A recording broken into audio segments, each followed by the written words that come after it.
What's going on, everybody? Welcome back to another episode of the Eye Test, where we simplify your process as a fantasy football manager. Today, we're going to be going over 3 tips that you need to dominate your fantasy football draft, which ours is 29 days away, gentlemen. We are getting so close. Players are reporting to minicamp or training camp today. We got first practices of the offseason are officially starting tomorrow. I cannot wait. Players are getting put on the PUP list. All these updates are flourishing on our fantasy apps. We've seen a lot of injuries so far already before practices. Seems like people are just getting out of their cars and snapping their legs. And it's getting pretty crazy, but we're getting close to the draft. And who knows? Maybe the people are getting a little bit of a trade tickle in your dynasty leagues. People are starting to get a little nervous of these players. In fact, while the boys were in Texas last week, which if you didn't notice, we did not post much because the boys were on vacation and a huge trade went through between Paul and Oh, I. yeah. Yeah, right. We landed in Texas, had a couple of drinks, and sooner or later, Travis Kelce is leaving my dynasty team, hopping on Paul's. But I got Stephon Diggs in return. Paul, how do you feel about that trade?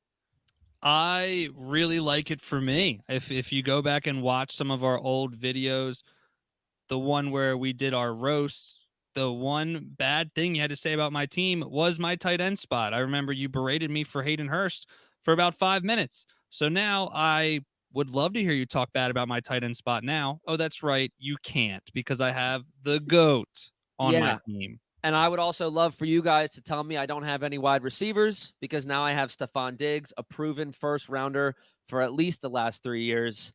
And I'm making progress. I lose Kelce, that's huge.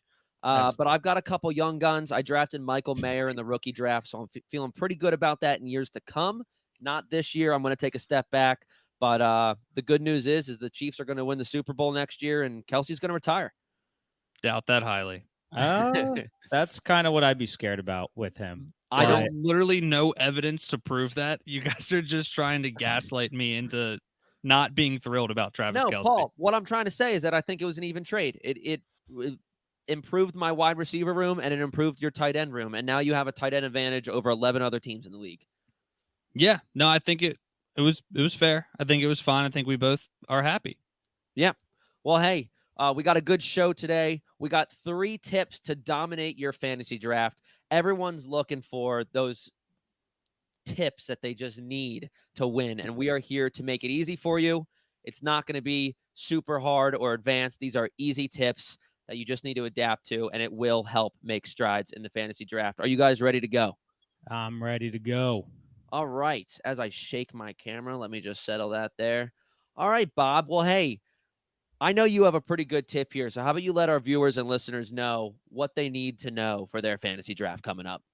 Okay, so like we said, that this is going to be very simple tips, and this is also going to be more of a beginner tip. Seasoned veterans in the industry already should know this, but if you don't, then you're going to hear it right now. And that is, do not chase the top of the fantasy draft board. And when I say that is when you're in, this isn't as relevant when you're in the first, second, or third rounds when all the studs are still on the board.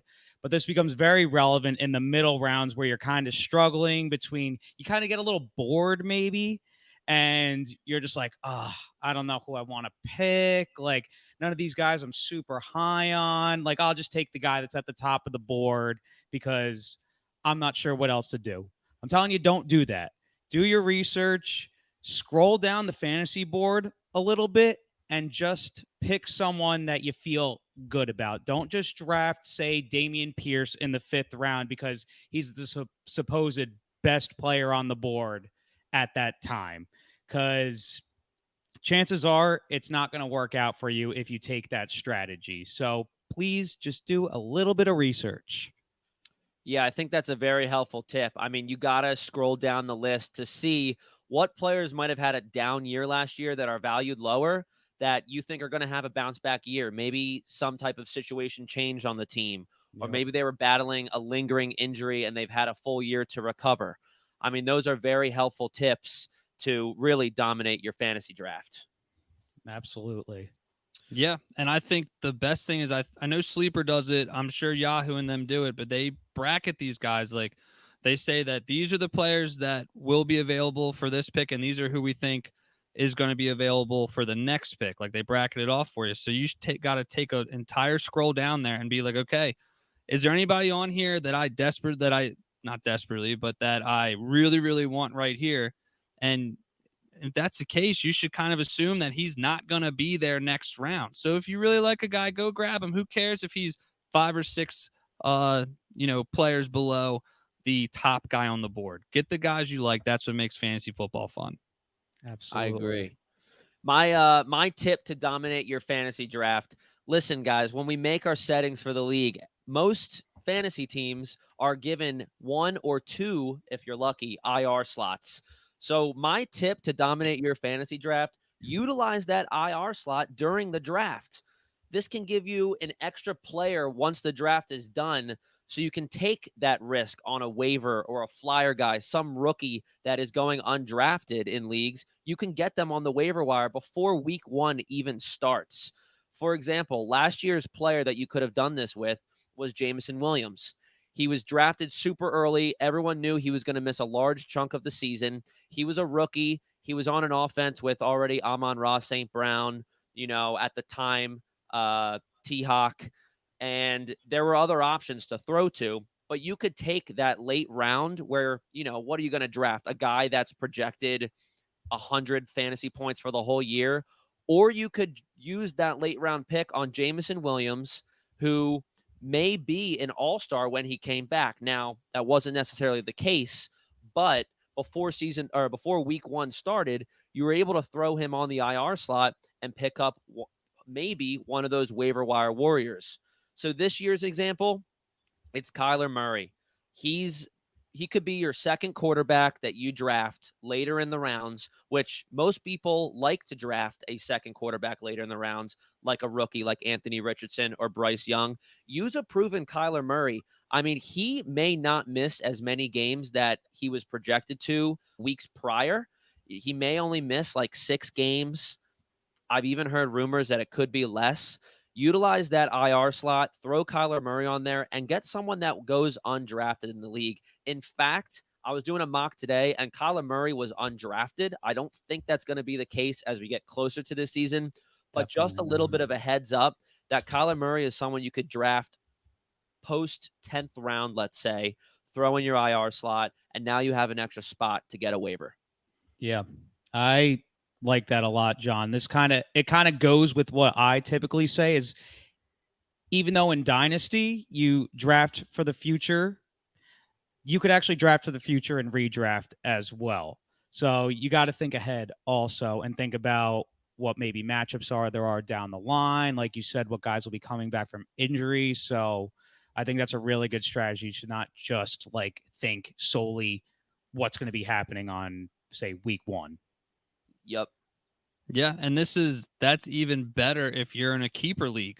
I thought I had the keeper pick of the century last year, grabbing Jameson Williams in the 15th round, and then he got suspended again this year. So, but the strategy is still true, where if there is a player that you really, really like and think can produce for your team later in the year, especially during that playoff push, and as we've all known, we've been doing fantasy football long enough, your week 1 roster is never the same at the end of the year. Never. I mean, you cut guys that you never thought you would cut. Gabe Davis. And so and so yeah, always try and think ahead when everybody's thinking about week 1. It doesn't hurt to take a flyer cuz what? You're going to grab who? Tank Bigsby in the 12th round who might never see the field. Oh, Like Paul. you're taking he was he was the first person that came to my mind. I'm trying to think of like who is there, but regardless, the strategy is still true. Think of the future. It really won't hurt. Your return on investment is, I think, a lot larger than it would be if you took, a backup tight end at that 14 spot. Exactly. It's Yeah. very low risk, high reward. That's what it is. Paul, how about you go ahead, close us out with the third tip to dominate your fantasy draft? All right. So my third tip to end this out is something that I have personally done and have hated myself for it. But Oh, we all have. please Yep. Yes, do, we have. do not overthink training camp hype videos. Do not overthink what George Jones, the beat writer for the Miami Dolphins, for the whatever The Tribune. Miami Herald. Yeah, the Miami Herald says about that third string running back is looking excellent in camp. And next thing you know, they're flying up the draft board. You're all hype about it. And it just never works out. These players fail more often than they succeed.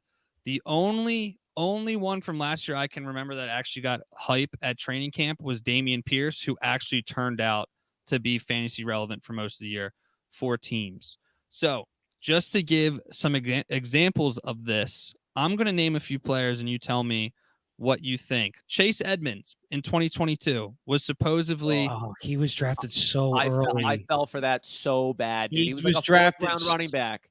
Yeah, Yeah. he was drafted so early in our redraft league last year. He was getting all the hype. Everybody was saying, they brought him in, they paid him the most. He's going to be the featured back in this high-powered, or even, I mean, they were high-powered, but perceived to be high-powered Miami offense at the time. And he ended up losing his job to Raheem Mostert, and they brought in Jeff Wilson. And then do you all, this is a couple years ago, do you remember a player by the name of Marquez Callaway? Oh yeah, Saints wide receiver. I fell for that too, dude. Yeah. I He don't was remember a that. waiver warrior though. He had like 2 good games, I feel like. Was he Yeah. really hyped up? I don't remember how. Yeah. He Really? was the definition of, he had an excellent third preseason game where he had like 10 No. catches for 120 yards. And then all of a sudden was like, oh, he's the next Mike Thomas, like blah, blah, blah, blah, blah. And yeah, he was a preseason standout who shot up the boards. And then that year he ended up finishing as the wide receiver 43, mostly due to one 25-point game. So, but this is the kicker. This is the absolute kicker. Isaiah McKenzie and Gabe Davis. So Gabe Davis, I don't even have to really touch on. I drafted him in the 4th round last year. He had that excellent playoff game with 5 touchdowns. Josh Allen was saying, I don't see Stephon Diggs and Gabe Davis as wide receiver 1, wide receiver 2. I see them as like a 1A, 1B. And I just fell for it so hard. Grabbed him in the 4th round and he sucked. And then this is a sad story, but Isaiah McKenzie on a potent Bills offense, an offense we knew was going to be good. He was being talked up as a solid flex option. You want a piece of this Bills offense and you should target Isaiah McKenzie in the 6th or 7th round. Can you guys guess where he finished last year? And he was healthy. I don't even know. Did Probably he even finish in the top 50? He did not. He had Wide- 2. He was the wide receiver 55 and my only God. had 2 games where he was a wide receiver 2 or better.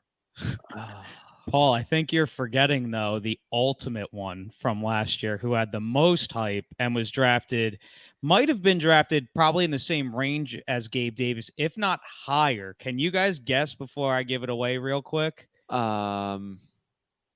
was a newly acquired guy, Give me a position.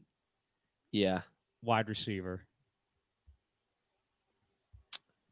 It's so easy, and you guys are going to be like, oh, my God, Newly acquired? from last year. Newly acquired. Why am I blanking on that? I feel like I should know that. I'm just thinking of so many receivers. Is it Was Juju it Smith-Schuster? someone on the Patriots? No, I'll just give it away for the sake of time. Allen Robinson. Oh my God. Oh my Dude, God. yes. I Allen? fell for that so hard last year. You saw the hype videos of the rapport with Stafford. He was shooting up draft boards because everyone was like, oh, he was pretty good in Chicago when they had no quarterback at all. He was good with Mitch Trubisky. He'll have to be good with Stafford. And we all know what happened. I think he had maybe like one good game, and it was easily the biggest bust of the fantasy season last year. Yeah. Cam Akers too. I mean, that first game of the Rams, he didn't even get used. And my I love roommate it. at the time drafted Cam Akers was freaking out, dude. Freaking out. Yep. He Yeah. drafted him in like the 4th round as his first running back. Oof. Yeah. I think This- I have like subconsciously forgot about Allen Robinson. Like I just refuse to think of him anymore. Who do you think it's going to be this year? It's going to be Ooh. like Sky Moore or something like that. That's a good question to round us out. That's a perfect question. Go Off ahead, the top Paul. of my head, I'm gonna have to go Kadarius Toney.